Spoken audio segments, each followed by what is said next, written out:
At this time, I would like to introduce our Master of Ceremonies, who is Myron Melnyk.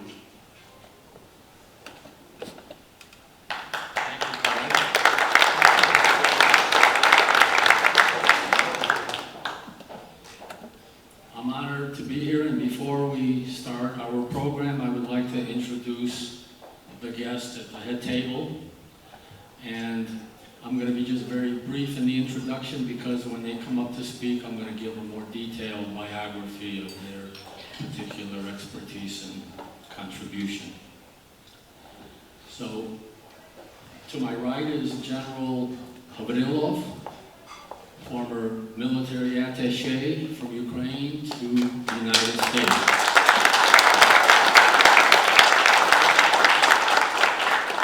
To his right is Colonel Volodymyr Humeniuk, who is the current Air Force attaché from Ukraine at the UCCA.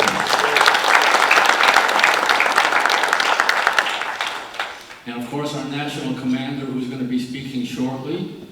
He is the motor and the energy behind our organization, and I have to say that this convention was a very inspiring one. Igor Rudko.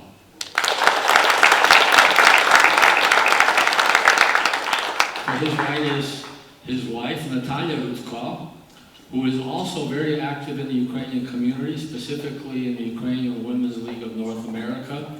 In fact, both Igor and Natalia are leading community activists in the greater Hartford area. Natalia Rudko.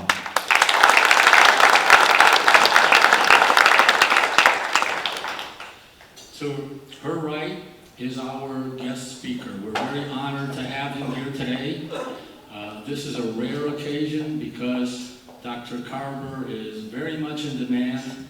He is an internationally renowned scholar on military strategy, security, and we're very, very privileged to have him here today. He will be our keynote speaker.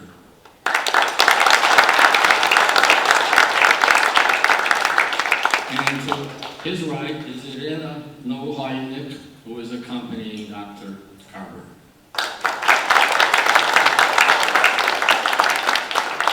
And finally, we have Les Melnyk, no relation, although the spelling is very similar. He is from the National Veterans Administration, and he gave a very interesting presentation about some of the benefits that veterans have having served in the armed forces, specifically burial and cemetery benefits. Not a particularly pleasant subject, but an important one.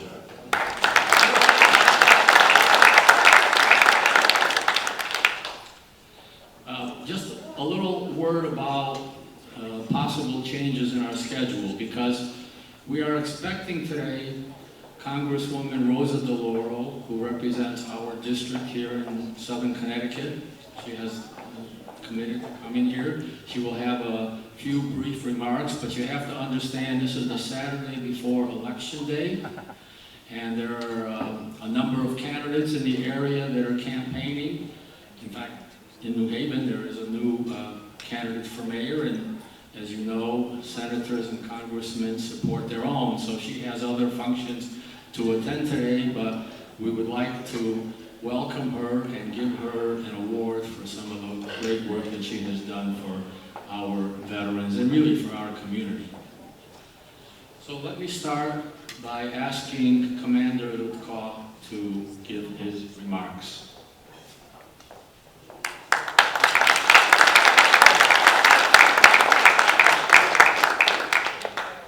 Good evening. Glad to see you all. Sincerest greetings to Post 33, UAV delegates, UAV members, UAV Ladies Auxiliary, family, friends, honored guests, and special thank you to our keynote speaker, Dr. Philip Carver, for graciously accepting our invitation. On behalf of the UAV National Executive Board, I welcome you to New Haven, Connecticut, and thank you for participating in the 72nd National Ukrainian Veterans Convention. It has been an honor and a privilege to have accepted your trust in representing you this past year. Our common bond as veterans and our love of both the United States and Ukraine binds us in a comradeship that has enormous potential. We witnessed our success in raising in excess of $50,000 towards rehab equipment for the Ukrainian Wounded Soldier Program. We are currently working with the Ukrainian Ministries of Defense and Veteran Affairs in providing a list of needed equipment.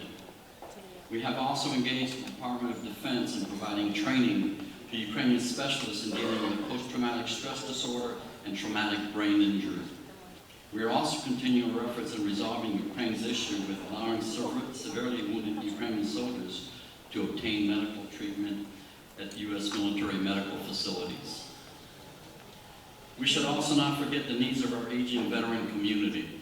I had the emotional pleasure to finally meet Emery Kurtesh and Steve Volodymyr and gave them both our UAV certificates of recognition for their service during World War II. The simple gesture brought emotions and tears in all of us. A reminder that our World War II heroes are becoming scarce, and that Korean War veterans are not far behind.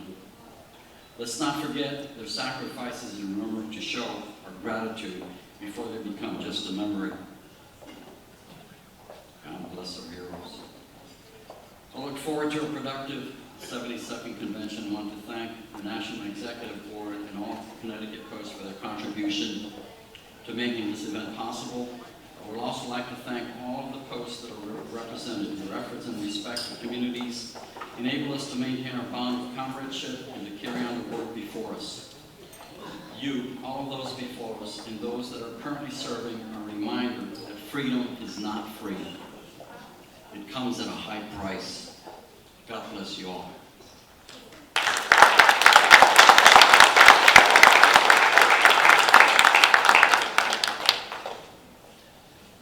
So Commander Igor, in addition to being in the Air Force, has an extensive professional business career. He served as a board member and president of the Ukrainian Self-Reliance New England Credit Union. And he served in that capacity for 10 years. He has held national office, has traveled to Ukraine on behalf of building a credit union movement there with some success. So he has a very distinguished business background. Next, I would like to invite Maria Palmy, who is going to say a few remarks on behalf of the UAV Ladies Auxiliary. Maria?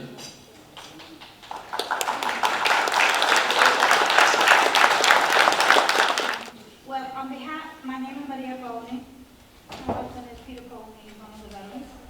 I belong with the UAV Ladies Auxiliary. And I'm speaking on behalf of Oksana Kozyak. She has a previous engagement, so she asked me to do the honors. Welcome, everybody, and thank you for joining us tonight. I will go straight to the heart of the matter. We collected for the welfare fund $205. For the crest fund, we collected $255. Scholarship fund, $225. And for the monument fund, we collected $280. Plus, the Ladies Auxiliary donated another $500 to the monument.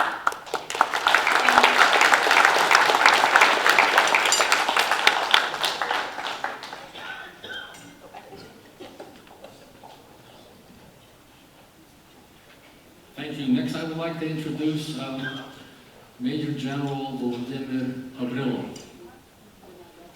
General Havrylov was a commander of the Military Diplomatic Academy, where he initiated reforms, significant reforms in the defense training system, and introduced modern practices in the selection and training of high-level military leaders, a very important function.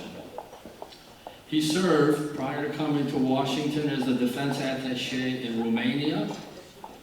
And Father Euro would be happy to know that he speaks very fluent Romanian, so you can test him afterwards. But but he spent years also as a defense attaché from Ukraine in the UK before coming to the United States, where he served as a defense attaché from October of 2015 up until May of 2018. And his work there was very important. He participated and was a middleman between Ukrainian forces and between Ukrainian advisors and Pentagon advisors in developing joint programs for defense and security for Ukraine. He participated in high-level U.S.-Ukraine negotiations on all kinds of defense and security issues. For his work, he was recognized with two very important awards. One in March of this year, the Legion of Merit, for exceptionally meritorious service as defense attaché, which directly contributed to the pursuit of regional stability and enhancing capabilities and readiness in both countries. He was also awarded the Order of California in May of 2018 for his contribution to the strengthening of cooperation between the Ukrainian Armed Forces and the California National Guard. As you know, maybe you don't know, but the California National Guard has been involved with Ukraine for up to 25 years, and they continue to be involved. And that's a very, very great assist for Ukraine and Ukraine's armed forces. So I would welcome General Havrylov to say a few words.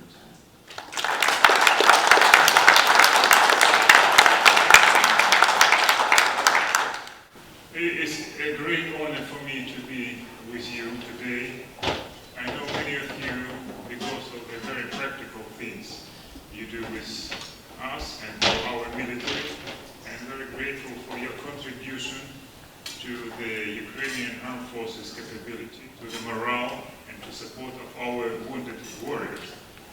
And we have very great friends here in this hall who supported the idea of treatment of our soldiers here in the United States in military hospitals. And you've done a lot with the Congress, with the DoD, Department of Defense, and the congressmen and senators in your states to support the idea that the worst cases of Ukrainian injured and wounded warriors could be treated here in the United States because there are no technologies and capabilities like that in other countries in Europe. So thank you very much for what you are doing for us. And you have a lot of friends in Ukraine, especially non-military, and let's do it together, and glory to Ukraine.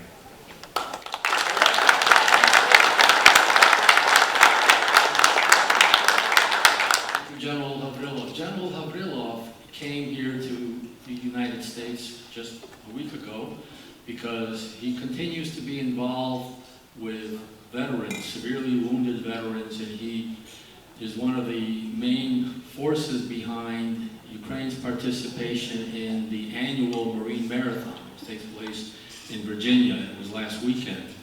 And this is a psychology, morale-boosting engagement for those soldiers who are most critically injured. In many cases, paraplegics, in many cases with missing limbs.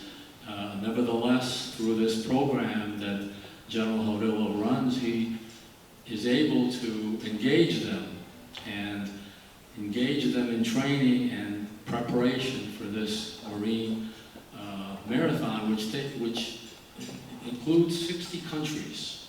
60 countries participate every year in this program. So I wanted to thank General Havrylov for his important work.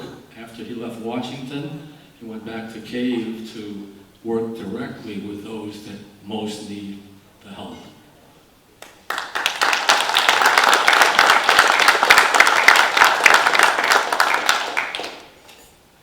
Next, we would like to ask Colonel Volodymyr Humeniuk, who is a very young officer, now the Air Force Attaché at the Ukrainian Embassy in Washington. He has a distinguished academic career, technical career. He has published in professional and technical military journals, and he has been awarded recognition by the Minister of Defense in Ukraine. The recognition is called the Sign of Respect. Так що я би хотів попросити, he'll speak in English, of course, Colonel Humeniuk to say a few words.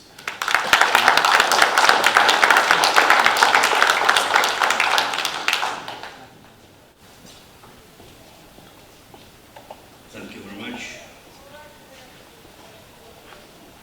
Dear National Commander of the Corps, leaders of posts and members of UAV,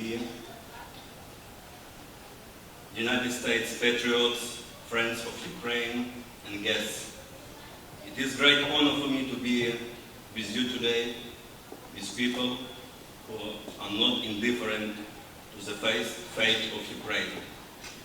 For over 5 years, the Ukrainian people have been fighting against Russian aggression that took the lives of more than 13,000 Ukrainians. Thousands of children will never see their parents. Hundreds of thousands of Ukrainians are forced to leave their own homes and become internally displaced. At the same time, the young Ukrainian state suffers billions of dollars of losses. The Kremlin, disregarding international law and the pressure of the international community, has been intensifying political and military pressure on Ukraine in order to break the long-awaited aspiration of the Ukrainian people towards European integration.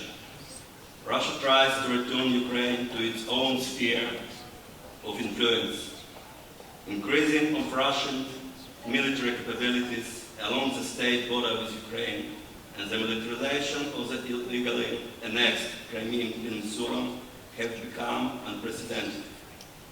In the fall of 2018, Russia resorted to open armed aggression near the Kerch Strait.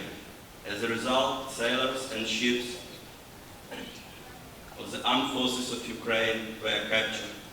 Russia uses Ukraine prisoners as a coin exchange and the means of pressure on Ukraine. The Kremlin has successfully exercised mechanisms to block the Sea of Azov. And today, after a relatively calm reaction from the international community, it is trying to implement this scenario in the Black Sea. Dear friends, from the very beginning of Russian aggression against Ukraine, the Ukrainian American Veterans organization was one of the first to lend a helping hand to its brothers and sisters in Ukraine. This includes the assistance to Ukrainian military hospitals and military personnel who were wounded on the east of Ukraine, as well as their treatment at the United States military medical centers. Thanks to the painstaking work of the senators and representatives, as well as members of the Ukrainian American Veterans, the United States military budget for 2018 and 2019 included provision for the allocation of funds for the treatment of Ukrainian wounded servicemen at the U.S. military medical centers. We deeply appreciate it. The organization provides significant assistance in establishing the newly formed Ministry of Veterans Affairs of Ukraine. Thanks to the efforts of the UAV members, a wide range of meetings of the former Minister Irina Fries and current Minister Oksana Kolyada, with the leadership of the United States Department of Veterans Affairs in both in District of Columbia, DC, and in Connecticut states were held this year.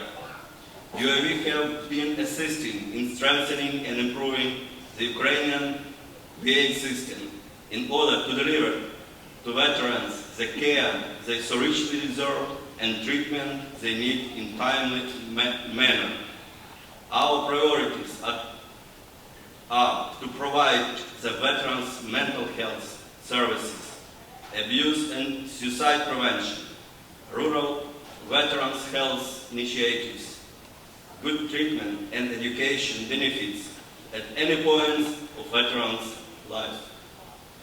Ukraine has been gaining the best practice from the United States in establishing an electronic database of veterans and supporting them, as well as rehabilitating seriously wounded soldiers and their social adaptation.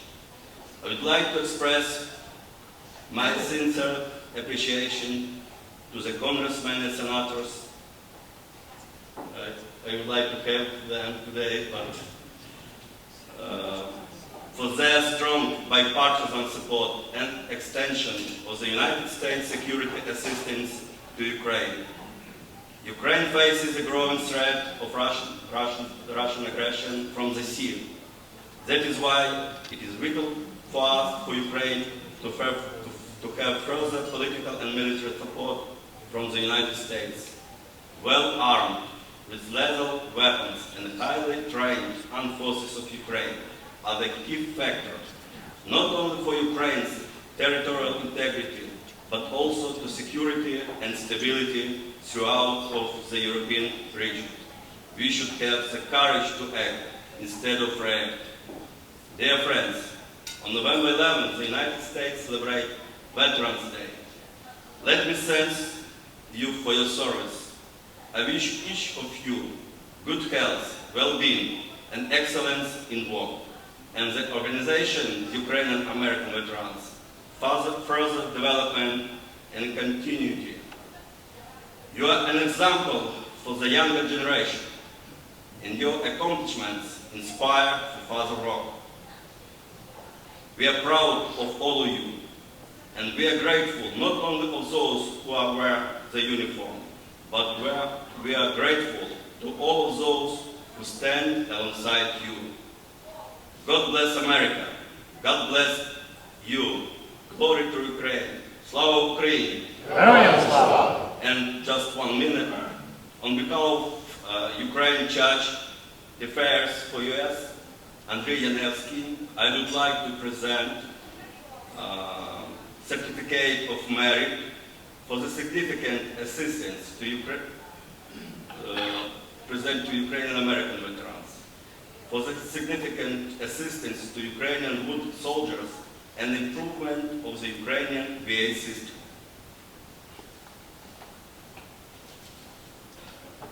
На українською мовою почесна грамота нагороджується організація Українські американські ветерани за значний внесок у лікування важкопоранених українських воїнів в Сполучених Штатах Америки та сприяння розбудові в Україні системи підтримки ветеранів.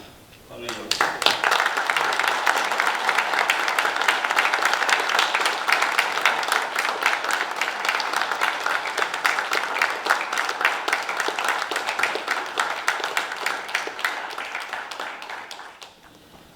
So how many of you watch New York television channels?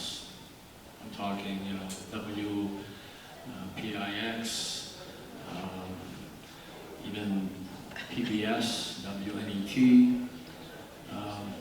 I know I've seen him on MSNBC. He's been very active in presenting the Ukrainian side of the story ever since actually Maidan, and even prior to Maidan. We're fortunate to have him here. Actually, he's filming something. Who knows, we may be on television later today. But he is the Director of Communications and Media for the Ukrainian Congress Committee of America. The Ukrainian American Veterans Organization is a member organization of the UCCA. And we're proud of that, and we look forward to continuing productive relationship. In addition to that, he serves as the Chief of Mission for the Ukrainian World Congress Delegation to the United Nations in New York City. I welcome Andrij Dobriansky.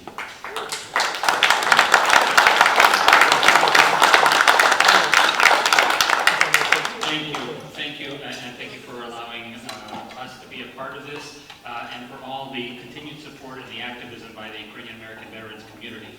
I know that earlier today, some of you had the opportunity to meet with Myron Melnyk. He's well known, of course, throughout his state, but of course, he's the treasurer and the member of the executive board.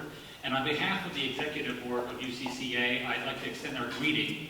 On behalf of the Ukrainian Congress Committee of America, the representative organization of over 1 million Americans of Ukrainian descent, we would like to congratulate the Ukrainian American Veterans on the occasion of their 72nd annual convention.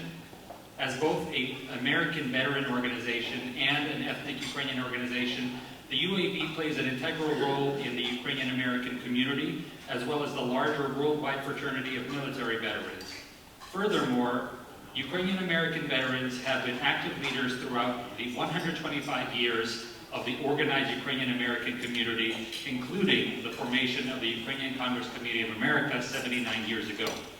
The advocacy efforts by today's UAV membership not only benefits the members of the Ukrainian American community, but also that of an independent Ukraine. In many ways, the work of Ukrainians in America and our many community organizations is needed more now by our families and friends in Ukraine than ever before in recent memory. The lasting legacy to our community of the Ukrainian American veterans must be commended and lauded. Please know that the Ukrainian Congress Committee of America wholeheartedly supports the efforts and work of the UAV and will continue to stand in support of the integrity of this essential institution. Once again, please accept our warmest salutations on this, your annual convention of the Ukrainian American Veterans. We wish you much success in all of your future endeavors. That's from the National Executive Board of the Ukrainian Congress Committee of America. I would like to also extend greetings from our friends throughout overseas. I mentioned that our treasurer was here earlier. Our president is speaking today at the Ukrainian American Bar Association, which is gathering in Washington, D.C. We have received their submission to become members of the Ukrainian Congress Committee of America, so we're hoping to grow the family even more. We also have the 125th anniversary of the Ukrainian National Association being celebrated today in New Jersey. And our friends from Canada greet us, but they are gathering for their triennial Congress today. So it's quite a busy weekend, but of course the weekend of November 1st has always been an auspicious one in the Ukrainian community, both back in Ukraine and here. Lastly, I would like to extend bringing gifts to the esteemed members of the dais. So we have fresh off the presses the Ukrainian Quarterly, which has been published since 1944 at the Second Ukrainian Congress. That's when it was announced. And our newest edition just came out this week and came to the office. And of particular interest is an article written by the current representative of Ukraine to the United Nations, who states in a legal case that Russia has no claim to a seat at the United Nations Security Council. So that's a very bold proposition, but one that the Ukrainian ambassador himself is proposing. So I would like to present a copy to each of the esteemed members of the dais today.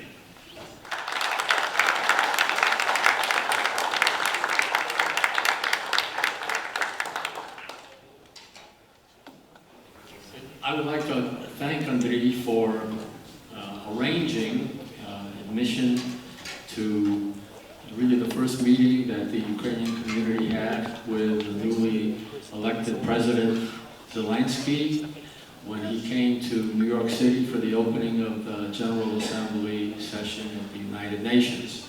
So Andrij was instrumental in allowing us to participate, and in fact, Ihor and other UAV veterans, Mikhailo Hrytsak, and others had the opportunity to meet the president, and Ihor took every opportunity to inform him of the work that our organization is doing to help veterans. So I wanted to thank you, Andrij, for that opportunity.